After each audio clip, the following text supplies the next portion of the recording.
Bismillahirrahmanirrahim.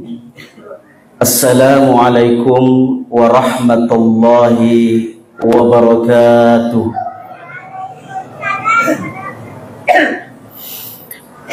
Alhamdulillahi rabbil alamin.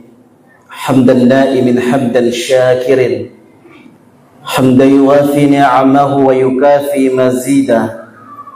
Ya Rabbana lakal hamdu kama yanbaghi li jalali wajhikal karim wa 'azimi sultanik. Asyhadu an la ilaha illallah wahdahu la syarika lah wa asyhadu anna Muhammadan 'abduhu wa rasuluh la nabiyya ba'da. Kaum muslimin sidang jemaah tarawih yang insyaallah kita semuanya dirahmati Allah Subhanahu wa taala. Alhamdulillah, tidak terasa pada malam ini kita sudah masuk ke malam yang ketiga di bulan suci Ramadan. Itu berarti alhamdulillah puasa kita sudah sampai 2 bagi yang berpuasa. Adapun yang tak berpuasa, alhamdulillah 2 ini juga kalana. Hadirin yang dirahmati Allah Subhanahu wa taala, pada kesempatan malam ketiga ini insyaallah pembahasan kita berkaitan masalah zakat, sedekah dan infak. Berbicara tentang zakat berarti kita berbicara tentang harta benda kita. Mabicara kiri tujunna waramparang harta. Sedangkan kalau kita berbicara tentang harta benda, hakikatnya sebenarnya yang kita miliki, harta kita hanya 3 saja. Yang pertama, apa yang kita makan sampai habis, itulah harta kita, itulah milik kita. Ibu, kalau ada pisang hijau tak di rumah, Bu, disimpan. Rencana sudah pi sholat tarawih baru kita makan, belum tentu milik kita, Bu. Siapa tahu duluan bapaknya pulang tarawih, nagesok pisang hijau di kulkas, berarti bukan milik kita. 1. Yang kedua, milik kita itu adalah apa yang kita pakai sampai habis. Pakaian yang kita pakai sampai habis, itulah milik kita. Yang sekarang kita pakai belum tentu milik saya. Barangkali setelah selesai tarawih ada yang suka surban saya kasih surban saya, berarti bukan lagi milik saya.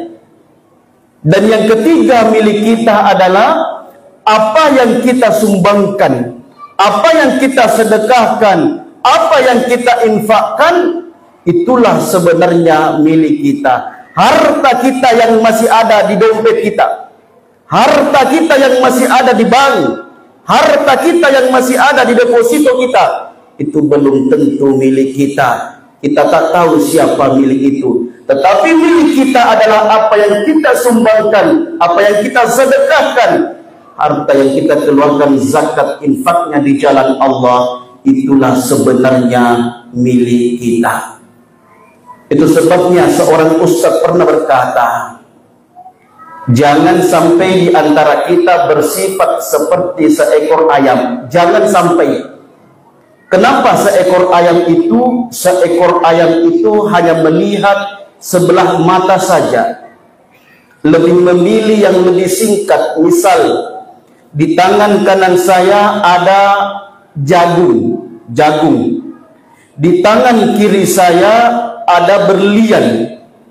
Saya berikan kepada seekor ayam, lemparkan kepada seekor ayam, dan saya bertanya, yang manakah dimakan ayam, Pak? Pasti jawaban kita, yang dimakan ayam adalah jagungnya. Tidak mungkin ayam mau makan berlian.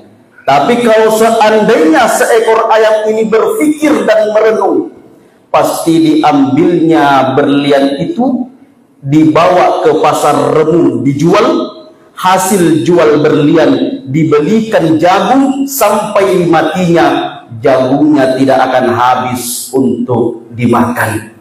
Begitulah seekor ayam. hanya kadang mementingkan kenikmatan yang sejenak dunia, tapi melupakan kenikmatan yang tidak ada akhirnya, yakni kenikmatan syurga Allah Subhanahu wa ta'ala.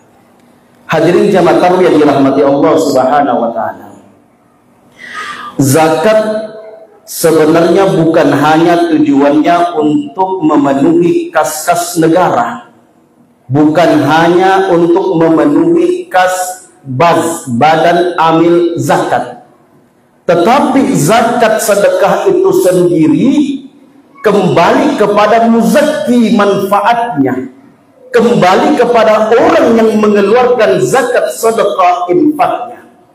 Di dalam Al-Quran disebutkan, Quran surah Taubah 103, khudh min amwalihim shadaqatan tutahhirhum wa tuzakkihim biha.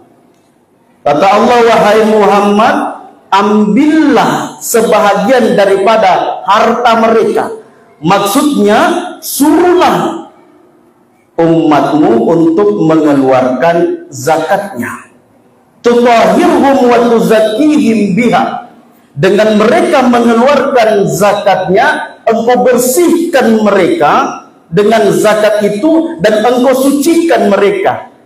Kalau kita melihat kembali ayat ini, seakan sepintas kita mengatakan ada pemborosan kata. Kenapa? Tutahhirhum artinya membersihkan, wa tuzakkihim artinya mensucikan. Sama saja, padahal beda maknanya. Allah tentu menurunkan kalamnya, tentu tidak sia-sia, pasti ada hikmahnya. Ternyata yang dimaksud diantaranya tutahhirhum wa tuzakkihim, satu, membersihkan hati kita dari sifat kikir. Dua, mensucikan harta kita daripada kehancuran. Itu manfaat yang pertama. Jadi manfaat yang pertama adalah membersihkan hati kita daripada sifat kikir. Orang yang bersedekah mengeluarkan zakatnya sudah dijamin bukan orang pelit, bukan lagi orang kikir. Kenapa? Dia telah memenuhi kewajibannya.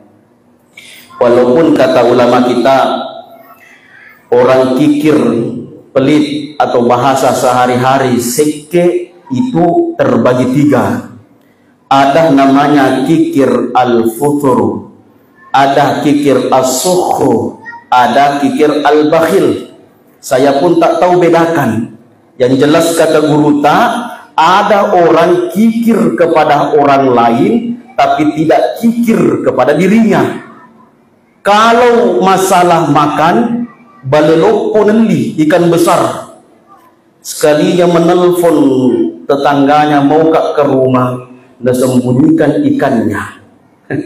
Tapi kalau untuk dirinya tidak kikir. Nah, yang parah ini adalah selain daripada kikir kepada orang lain, juga kikir kepada dirinya. Penyakitnya Pak kanker, tapi ke posyandu periksa. Kenapa posyandu Bu Haji? Habis nanti uangku kalau rumah sakit. Nah, kanker penyakit. Coba. Rumahnya di kilo 12, jalan kaki dari pasar Remu pulang. Ketemu di jalan, Pak, kenapa jalan kaki Ki? Olahraga jam 2. Ternyata kalau mengojek habis lagi uangnya 30.000. Naudzubillah. Selain daripada kikir kepada orang lain, kikir juga kepada dirinya. Mudah-mudahan kita terhindar dari hal itu, insyaallah. Kemudian manfaat yang kedua, mensucikan harta kita. Jadi zakat itu mensucikan harta kita. Kata Rasulullah sallallahu alaihi wasallam, "Ma khalatat bihi aw qalat zakat illa ma lam afsadathu." Kalau ada orang hartanya yang seharusnya dikeluarkan zakatnya, tapi tidak dikeluarkan zakatnya, kata Rasulullah, tidak akan ada yang datang pada hartanya kecuali hanya kehancuran. Sebagai misal contoh, harta yang harus kita keluarkan 2,5%. Pak, ada uang tak 1 juta. wajib keluar 2,5%, 25.000. Kalau 10 juta 250.000. Kalau 100 juta 2,5 juta, 2,5%. Perumpamaannya, kalau ada 1 galon air minum, kemudian ada setetes racun. Setetes racun ini bercampur dengan air minum yang 1 galon. Yakin semua air 1 galon itu rusak, tidak bisa untuk diminum. Kenapa? Yang seharusnya 1 tetes ini kita buang, tak dicampur dengan air minum kita, tapi karena kita campur, begitulah harta kita yang seharusnya 2,5% tidak masuk di kantong kita, seharusnya 2,5% tidak masuk di perut kita, tetapi karena dicampur tidak ada yang datang kecuali kehancuran, tak ada berkah dalam keluarga rumah kita. Yang kedua, kata ulama kita, seperti ibu pergi ke pasar beli ikan, sampai di rumah ikannya tidak dibuang isi perutnya, langsung dimasukkan di panci, dimasak, dimakan suaminya, muntah suaminya. Kenapa? Karena ikan itu tidak semuanya mesti dimakan, tetapi ada 2,5% yang harus dibuang. Yang ketiga, kata ulama kita, seperti kolam. Kolam kalau tidak ada pembuangannya, bau busuk kolam itu, maka mesti harus dikeluarkan sebagian 2,5%. Bagaimanakah dengan ancaman orang yang tak mengeluarkan zakatnya? Allah Subhanahu wa taala berfirman, "Alladzina yaknizuna adh-dhahaba wal fiddah." Orang-orang yang menyimpan hartanya, emasnya, wala yunfiqunaha fi sabilillah, sekali-kali tak ingin menafkahkan, menginfakkan, mengeluarkan di jalan Allah. Apa kata Allah? Fabashshirhum bi'adzabin alim. Wahai Muhammad, sampaikan kepada umatmu yang tak mengeluarkan zakatnya bahwa sesungguhnya azabnya sangat pedih.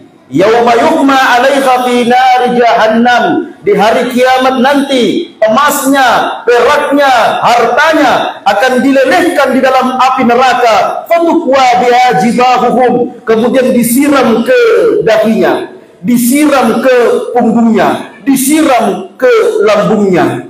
Kata ulama, kenapa ini disiram? Ternyata dahi ini, Pak, yang paling cepat reaksi kalau ada sumbangan. Pak, mau bangun tempat wudhunya masjid Haji Tabe, ada rezeki, barang masa gampang-gampang sampai duit, cangiru ending. Maka itu yang pertama dibakar. Yang kedua dibakar adalah punggungnya. Kenapa punggungnya? Karena terkadang banyak orang sombong karena hartanya, dianggapnya karena kehebatannya, dianggapnya karena kemampuannya. Dia mengatakan, ini hartaku karena jerih payahku, tidak ada campur tangan siapapun. Padahal dia lupa kalau Allah lah yang memberikan rezeki kepadanya. Hadirin jamaah taruh yang dirahmati Allah Subhanahu wa taala. Nah, kalau kemudian kita ingin menghitung-hitung daripada zakat kita, jadi yang dikeluarkan itu 2,5%. Misal, kalau emas, uang kertas itu 2,5% yang dikeluarkan, tetapi ada syaratnya. 1, cukup perputaran 1 tahun. 2, cukup nisabnya. Apa itu nisab? Hitungan dikeluarkan zakat. Jadi kalau ada harta kita sudah seimbang dengan nisabnya 93,6 gram, kita bulatkan 94 gram, maka wajib dikeluarkan zakat kita. Kita hitung. Contoh, 94 gram dikali 1 gram emas sekarang, cukup kita mengatakan 1 juta 1 gram. Berarti 94 juta. Kalau bapak ibu sudah punya uang 94 juta, sudah berputar 1 tahun, maka wajib dikeluarkan zakatnya 2,5%. Berapa itu 2,5%? yakni 2.350.000 tidak boleh bercampur dengan harta kita. Ada yang kedua namanya zakat profesi. Apa itu zakat profesi? Zakat profesi adalah orang yang misal pekerja, pegawai, guru, dokter, ustadz termasuk. Kalau ada seorang ustadz yang mungkin gajinya guru, dokter 8 juta per bulan, 8 juta per bulan kali 12 bulan 1 tahun, berarti kurang lebih 96 juta. Kemudian dikali 2,5%, maka wajib dikeluarkan 2.400.000. Ustaz, saya guru, gajiku 500 per bulan. Kalau dikali 12 bulan cuma 6 juta, tak wajib dikeluarkan zakat. Ustaz, saya ada emas di rumah tapi cuma 10 gram, tak wajib dikeluarkan zakat. Kenapa? Karena yang dikeluarkan zakatnya yang cukup nisabnya senilai 94 gram. Terakhir, sebagai penutup pada kesempatan ini, ada seorang sahabat namanya Tha'labah. Tha'labah ini, Pak, Bu, kalau dia sholat, baru imam mengatakan Assalamualaikum warahmatullah, Assalamualaikum warahmatullah, lari Tha'labah. Jadi Rasulullah mengatakan, wahai sahabatku, coba sampaikan kepada Tha'labah, apakah tidak ada kebutuhannya kepada Allah? Kenapa setiap selesai sholat langsung dia pergi? Disampaikan ke Tha'labah, Tha'labah, apakah tidak ada kebutuhanmu kepada Allah? Kenapa selesai kau salam tak pernah kau minta-minta kepada Allah? Apa kata Tha'labah? Sayalah orang yang paling banyak kebutuhanku kepada Allah. Mau tahu? Sarung yang saya pakai sholat cuma 1. Kalau saya lama di masjid, tidak sholat istriku di rumah. Maka dari itu ya Rasulullah, doakan saya agar kiranya saya mendapatkan rezeki dari Allah Subhanahu wa Ta'ala. Didoakanlah oleh Rasulullah, diberikan kambing. Ternyata walhasil doanya Rasulullah kan diijabah. Langsung berkembang biak kambingnya Tha'labah. Mulai tak ada sholat asar. Tambah berkembang kambingnya Tha'labah. Tidak ada nih 4 sholat. Sholat zuhur, asar, maghrib, isya. Cuma subuh datang. Ternyata setelah banyak kambingnya Tha'labah, biar sholat Jumat juga sudah tiada. Datanglah malaikat mengujinya, wahai Tha'labah, saatnya engkau mengeluarkan zakatmu Tha'labah. 40 ekor kambing keluar 1, 120 ekor kambing keluar 2 kambing. Apa kata Tha'labah? Ini adalah peninggalan nenek moyang saya. Ternyata diazablah Tha'labah. Semua hartanya yang melimpah dihancurkan oleh Allah. Kambing-kambingnya semuanya sakit sampai mati. Insyaallah mudah-mudahan kita semuanya terhindar daripada hal tersebut. Bapak Ibu yang dirahmati Allah Subhanahu wa Ta'ala, sebelum saya turun dari mimbar ini, seperti biasanya di mana-mana saya ceramah, itu selalu ada saya titip amplop untuk pembangunan pesantren saya. Tapi saya minta kepada panitia, tolong jangan dibagikan satu persatu. Saya hanya minta izin nanti disimpan saja di tiang. Barangkali ada yang ikhlas hatinya, niatnya, kemudian ingin memberikan, alhamdulillah. Kalau dibagikan itu cenderungnya terpaksa. Tidak usah dibaca Pak, tidak usah. Kalau tidak bisa ke 50.000, 500.000 nih. Iya. Kalau bilang ke Ustaz, ya, maukah saya 5 juta Ustaz, tapi kecil amplop Pak, gampang. Ada di nomor rekeningnya, aku simpan di dalam. Dan insya Allah Bapak Ibu ya, mudah-mudahan insya Allah berkah apa yang insya Allah nantinya kita sumbang. Wabillahi taufiq wal hidayah. Assalamualaikum warahmatullahi wabarakatuh.